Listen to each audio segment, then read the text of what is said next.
Aly Khalifa is eligible.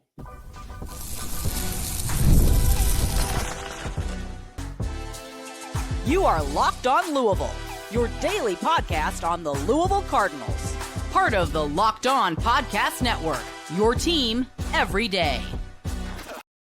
Card Nation, what's going on, everyone? Welcome into this Friday edition of the Locked On Louisville podcast. I'm your host, Dalton Pence. This is my fifth year covering the University of Louisville, third year hosting this show, and I want to take the time to thank you all for making us your first listen of the day. Just a reminder, Locked On Louisville free and available on all streaming services, 5 days a week, your team every day.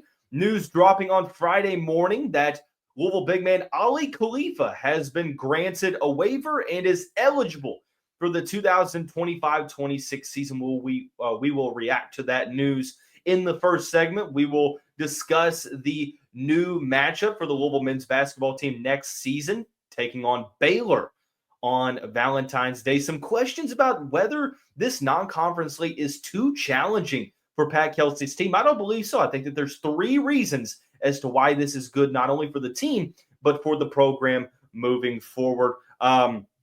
First, I want to tell you that today's episode is brought to you by Gametime. Download the Gametime app, create an account, and use the code LOCKEDONCollege for $20 off your first purchase. Terms and conditions apply.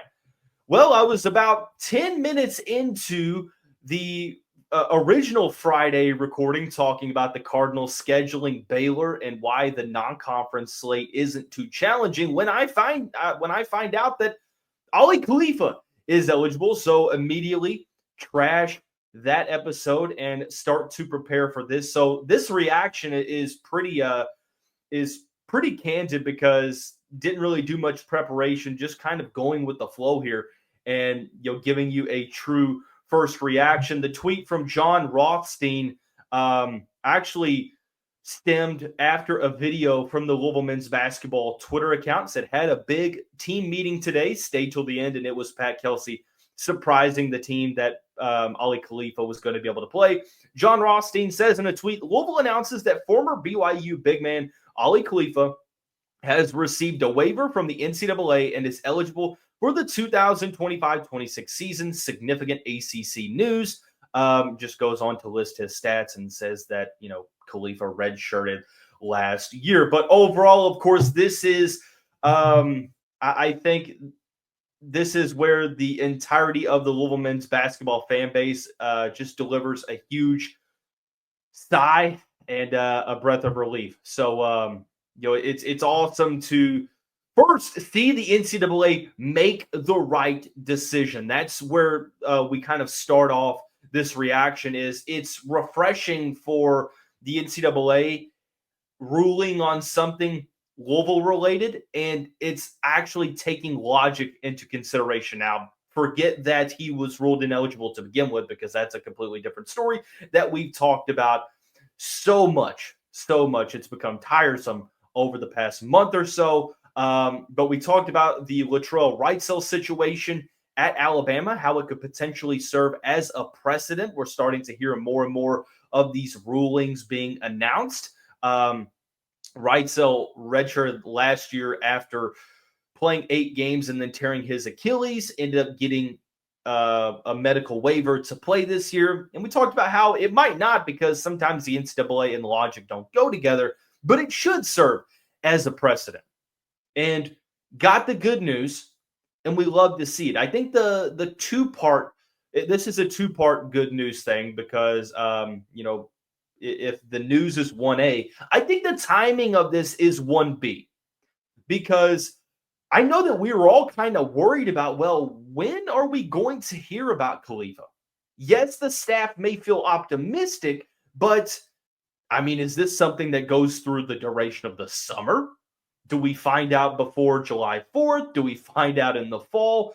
And being in that state of limbo and uncertainty, I think just made everyone uneasy. So not only did we get the good news, but we got it in somewhat of a reasonable timing, right? I think that news came, late May, I believe. And we got the news now about a month later that he's going to be able to play. So just awesome to see. I think that this is awesome for Khalifa personally. just being able to play his last year of college ball and, have a good season. I mean, he decided to come to Louisville, have that knee surgery, red shirt, and be fully healthy for his final year. And I'm glad that he's going to get that opportunity. So what does this mean for the Louisville Cardinals? Well, for starters, I think that it eliminates the need to go out and get another big man. And I'm not sure that Louisville was going to do that anyway, but when your front court at the 5 position is comprised of Sananda Fru, Vangelis Zouguris, and potentially Kason Pryor if you needed him to play there, I still thought that you needed another player. And that's where Aly Khalifa's, like, the potential thought of not having him, that's where you get really uneasy, but you don't have to worry about that now. You've got the majority of your roster finalized. Are they going to add another player? I don't know. At this point, they're sitting at 12 scholarship guys. It's a really good number. I think that the depth overall this season is better than it was last season. And even though, like, I've had this argument with some fans, and I'm not sitting here saying that Aly Khalifa is one of the best players in the ACC. I'm not saying that he is a top player on this team. I'm also not saying that he's a bad player. I think that the value here for the Cardinals is that this feels like a perfect, tailor-made system for a guy with Aly Khalifa's skill set. Like, finding that ability to facilitate the basketball, to operate in the high post, to get the basketball. Like, we saw what James Scott did this past year, and he was serviceable.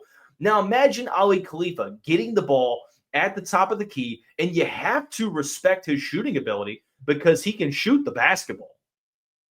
I mean, each 3 seasons of college basketball he's actually played, he shot over 30%. So he's got that ability, being 6'11". But not only that, he's such a good passer. He sees the offense in the half court so well, and just you can't find that skill set. I know, of course, everyone at 6'11", 7 foot, trying to become like Nikola Jokic now.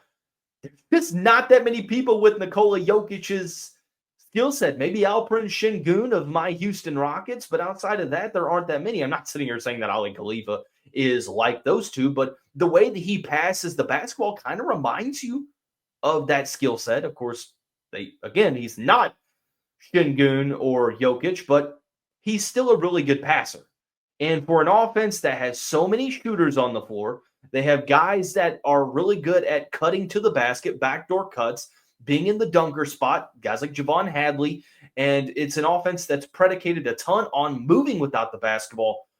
This feels just like a match made in heaven for both parties. So being able to have that guy, I don't know if he starts. I think that if you made me choose, I think Sananda Fru starts, but Khalifa is going to be a valuable asset off the bench for the Cardinals. Not to mention, he has really, really transformed his body. He's lost some weight and added strength. I mean, you saw the transformation pictures. He is absolutely jacked at this point. And I think that that's going to be able to help him to be a better on-ball defender. I think it's going to be able to help him run the floor better. So this is huge news for Louisville. Yeah, I mean, Khalifa might not be an all ACC level guy, but when you factor in how well he fits with this team, that's where a lot of that value is present. And I love that Louisville got this news, and I love that they got the news on June 27th. So really excited about next year's team, next year's season. We got some news about the season, particularly about the non-conference schedule. The Cardinals will take on the Baylor Bears on Valentine's Day.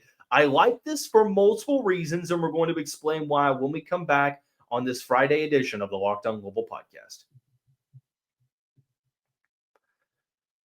But first, I want to take the time to tell you about our friends and the title sponsor of the show, Gametime. If you're like me and you decided the last minute to head to a ball game, whether it's game day or you suddenly realize you want to be in the stands, that's exactly where Gametime comes into play. With the money you save on tickets, you can use that on food and concessions and merchandise, or even invite a larger group to come with you, because Gametime makes it all possible. It makes buying tickets fast and simple.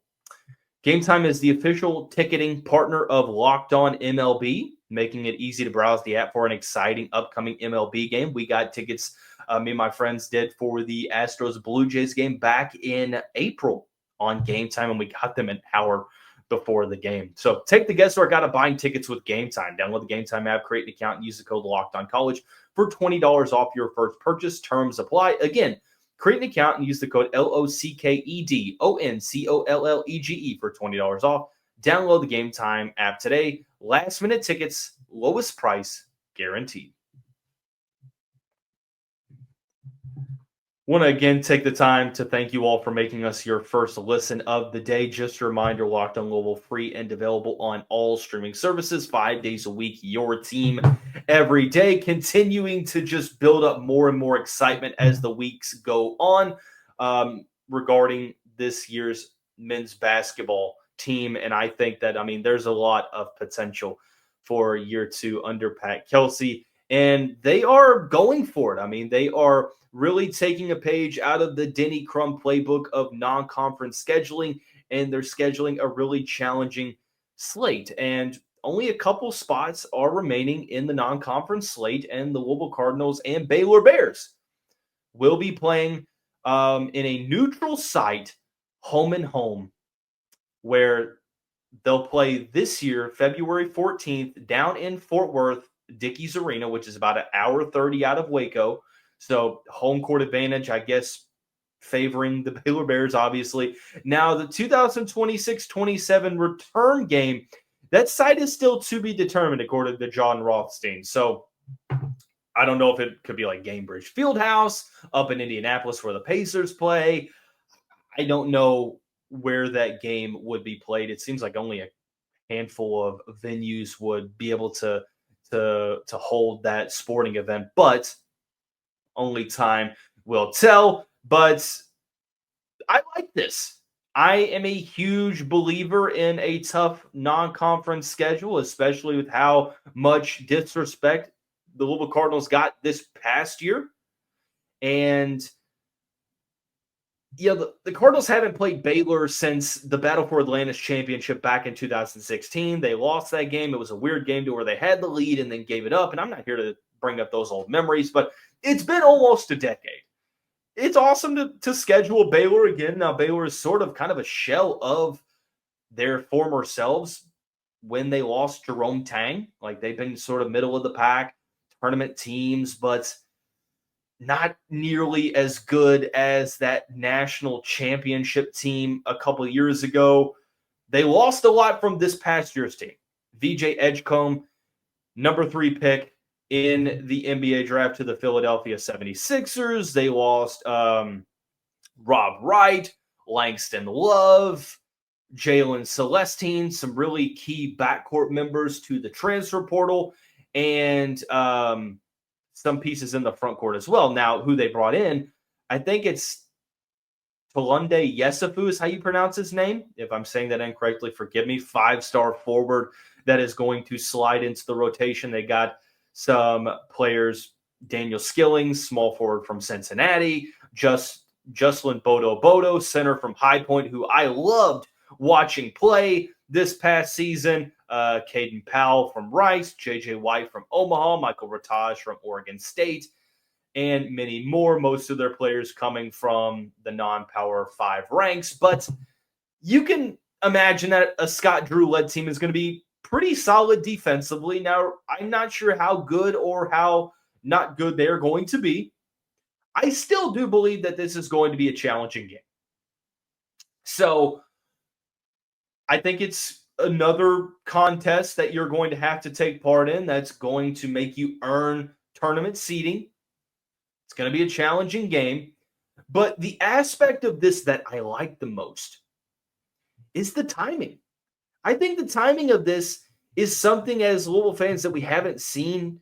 I can't think of the last time we've seen this. It's been a while. But the game is on February 14th. That is right smack dab in the heart of ACC play. So it's a more challenging game than a buy-in game in November and December. But I also think that you're giving the Cardinals more time to gel. I think Louisville's going to be better than Baylor this season. You're going to give Louisville more time to gel. But what did we see all last season? We saw the Cardinals go on a generational run in ACC play. They lost 2 conference games in the regular season. And how did the national landscape respond? They're like, oh, okay, that's cool. Congratulations. But we're focused on the actual conferences. We're focused on the SEC, the Big 12, and the Big 10. People could care less about what, or they technically couldn't care less about what the ACC was doing.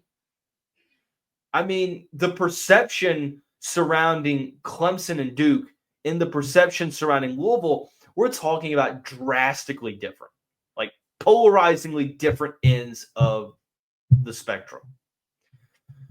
And it was in the name of key wins. Louisville didn't really have any outside of Clemson, but the ACC wasn't viewed highly. Like Clemson had victories against Kentucky and Duke had Cooper Flagg and Con Knipple and Common Malawach and some pretty solid non-conference wins. Is that, yes, playing these teams is pretty nice, but you're still going to win these games. And I'm thinking to myself, it's probably going to be somewhat more the same this year. The net rankings, yeah, they're going to serve as a nice little guideline, but the narratives and perceptions going to determine where a team lands up in tournament seeding. We saw that pretty painfully with the Louisville Cardinals getting an 8 seed, right? And I don't think the ACC is going to be too much better this year. Like, I think they're going to be better overall, but maybe not better from the top end standpoint. So will that be a wash? I don't know. I mean, I think that the ACC gets a little bit of the reputation back, but not much. So I'm thinking if Louisville is struggling with the same perception issues, and then they take on a Baylor team in in Fort Worth, the Dickies Arena, which I think is where TCU plays. It is a place that is a consistent host for tournament games, so pretty solid venue. But I imagine that the Cardinals playing Baylor, who hopefully they're going to be pretty solid, you know that the national media is going to be watching that game.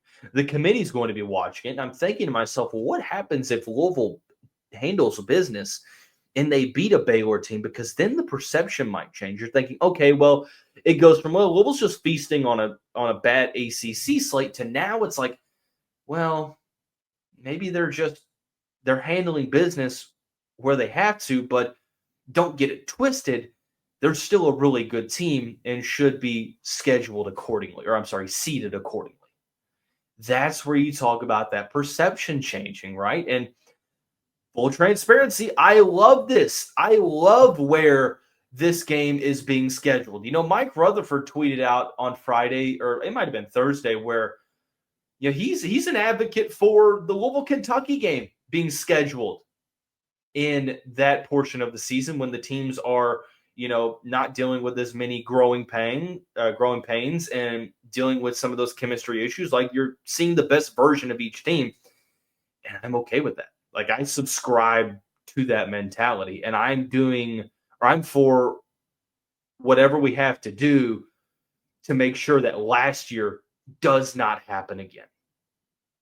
That's why I'm okay with a tough non-conference slate. Like, there are many asking, is this slate too challenging for next season? And we're going to discuss those rebuttals. We're going to address them.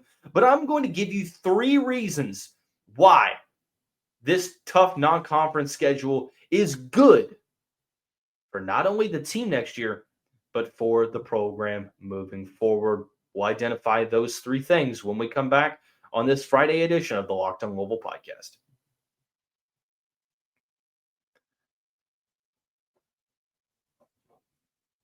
Card Nation, this is the final episode in the off-season month of June. We will be back on Tuesday having some football preview breakdowns. So all about football previews and analysis for June and August. Of course, we will have basketball talk when basketball news pops up. But position previews are going to start out in early July, so be sure to pay attention to that. We're going to wrap the show up today by giving you 3 reasons as to why scheduling this challenging of a non-conference slate is good for the Cardinals. And let's kind of look at where Louisville currently sits. I'm going to read you off the dates of what we currently know. November 11th, home game against Kentucky. December 3rd, at Arkansas in the ACC-SEC Challenge. December 6th, Indiana up in Indianapolis. December 13th, Memphis at home. December 16th, at Tennessee. February 14th, versus Baylor at home. You've got Cincinnati at some point at Heritage Bank Arena in Cincinnati. And the rest are either MTE games or not challenged or not supposed to be challenging non-conference games. So, it could always be more challenging, but I do think that this is a pretty substantially tough non-conference slate. So, I think that some think that, the more tough games you schedule in the non-conference slate, the more chances you have of getting more losses. And I understand that, but I do think that the committee just values signature wins over a lack of losses. Like the strength of schedule and signature wins definitely was a priority in the eyes of the committee this past tournament. So I would rather that be something that Louisville focuses on. So what are those 3 reasons as to why this is good? Well, for next year's team, I think that's where it starts out with, is the strength of schedule, the possibility of adding more signature victories. And that's why Clemson got seeded a couple lines higher than Louisville's, because they had signature victories over Kentucky, over Duke, and over other teams. The strength of schedule, I don't think that the ACC is going to improve that much from last year to this year. So you have to make up for that in different ways. And it's scheduling as many challenging teams in the non-con that you can. And that's what the Cardinals are doing. So I think that it is going to be viewed more highly in the eyes of the tournament committee. I think that, of course, you have to win these games. Just playing these games isn't enough. You still need to win some of these games and get those signature victories. But it kind of goes hand in hand, right? It starts out with scheduling these games to put yourself in a really good spot. The second reason as to why I like this is because putting the tournament seeding off to the side, putting off the things that you can't control to the side, I think that you're going to become more battle tested. The more challenging games that you play, the more ready you're going to be for postseason play. We mentioned this a couple times on this show. It's been talked about, through social media. This is a direct page out of the Denny Crum non-conference playbook. Like, of course, I wasn't alive in the 80s and 90s, but how many times do you all remember the Cardinals picking up some losses early in the season, but watching those, fruits pay off, or watching those risks pay off, watching some of the fruits of the labor pop up later on in the conference schedule because you have prepared yourself more by playing more challenging teams, and also in the tournament saying that, hey, look, Louisville played a Creighton team last year that was really hot, and they hadn't played a good team in a while. I think that this is where it could benefit, is that you don't have to question, well, is Louisville just benefiting from a weaker ACC, or are they taking care of business despite the conference being not as good? But it doesn't matter because they had a really good non-conference slate and they got battle tested. I mean, Baylor, mid-February. I love the placement of that.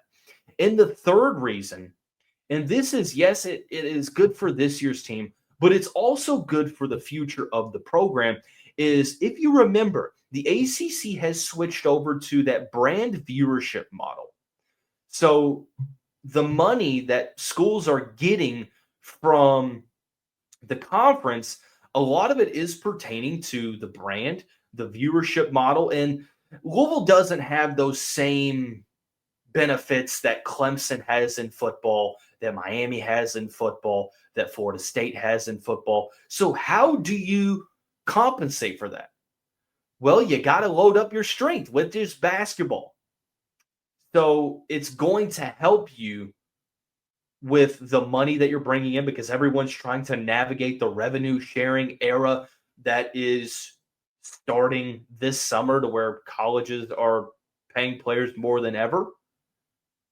So getting more money, I'm sorry, it's going to be a trickle-down effect because you're going to get more viewership from playing these games.